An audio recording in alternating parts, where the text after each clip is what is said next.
Saudara-saudari terkasih, selamat berjumpa lagi dengan saya, Romo Sip Priwagung SVD, dalam renungan singkat hari Minggu ini, yakni Hari Raya Penampakan Tuhan kita Yesus Kristus, juga Hari Anak Misioner Sedunia.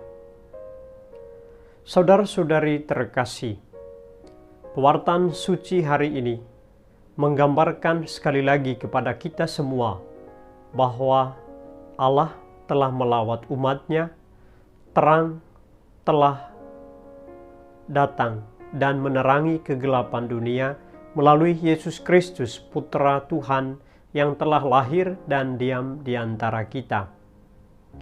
Melalui Injil Matius yang akan kita dengarkan, menjadi bahan permenungan seluruh umat beriman Katolik pada hari ini, bahwa 3 orang Majus dari timur datang menyembah Yesus.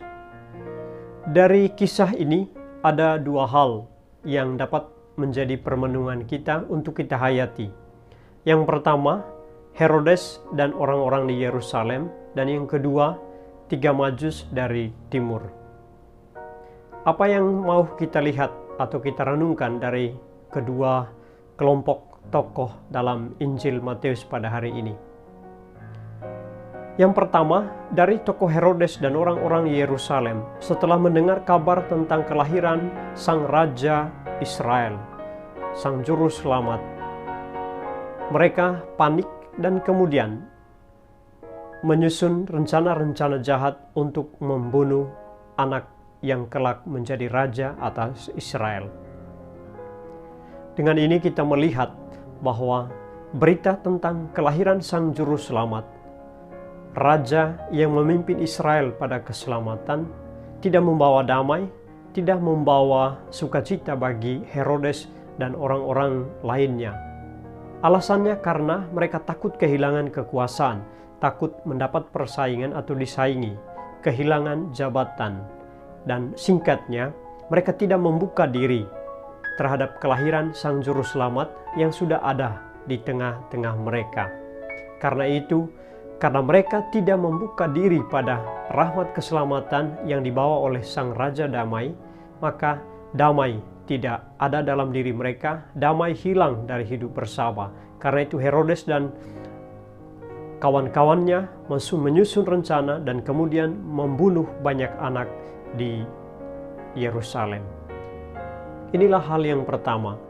Hal yang kedua, saudara-saudari, bahwa 3 Majus dari timur datang dengan susah payah, penuh perjuangan, mengikuti bintang yang menunjukkan jalan, yang mengabarkan kepada mereka bahwa Sang Raja Israel telah lahir, Sang Juru Selamat telah ada.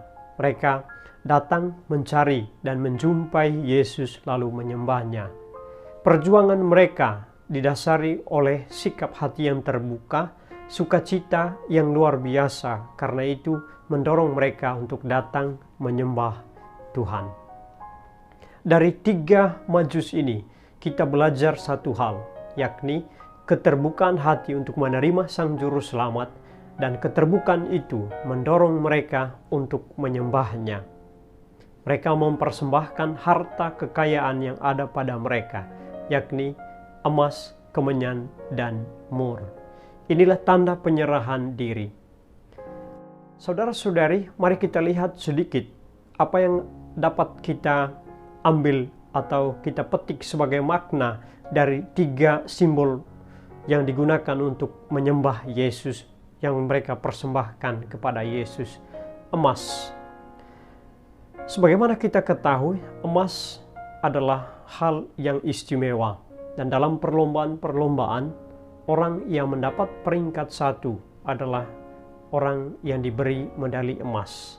Karena itu persembahan kepada Yesus dalam rupa emas adalah tanda penyerahan diri, bahwa 3 Majus yang melambangkan segala bangsa meletakkan Allah pada tempat pertama, bukan pada tempat kedua atau ketiga dan seterusnya. Inilah simbol penyerahan diri, bahwa Allah di atas segala-galanya, Allah yang pertama menjadi dalam diri kita, Allah mendapat tempat yang utama dalam hidup kita. Bukan kekuatan kita sendiri, bukan kehebatan kita sendiri, atau bukan karya ciptaan kita sendiri, tetapi Allah, Tuhanlah yang mendapat tempat pertama dalam diri kita. Lalu yang kedua, saudara-saudari, kemenyan. Kemenyan adalah simbol atau gambaran tentang permohonan-permohonan kita kepada Allah. Inilah sikap penyerahan diri kepada Tuhan, bahwa manusia mau menjalin relasi yang intim dan dekat dengan Allah dan mau bersama Allah setiap saat. Karena itu ia berdoa dan berserah diri penuh pada Tuhan. Dan yang ketiga, saudara-saudari, mur. Kita ingat, mur itu menjadi minyak yang dioleskan kepada jenazah Yesus setelah ia diturunkan dari salib. Inilah simbol bahwa kedatangan Yesus Kristus mendorong belas kasih, mendorong sikap solider, rela memberi, membantu orang-orang lain. Kelahiran Yesus Kristus harus mendorong setiap orang yang menerimanya, yang menyambut kelahirannya untuk solider, membantu mereka yang berkekurangan dalam hidup setiap hari. Dan disinilah perayaan Hari Anak Misioner Sedunia pada hari ini juga mengingatkan kita melalui tema yang diangkat, Anak Misioner Hidup bagi Tuhan dan Sesama. Karena itu, sukacita atas kelahiran Yesus Kristus yang kita sembah, yang kita terima kedatangannya dan kita sembah dengan penuh penyerahan diri, hendaknya mendorong kita untuk tidak hidup hanya untuk diri sendiri, tetapi hidup bagi Tuhan dan sesama dalam kata dan perbuatan.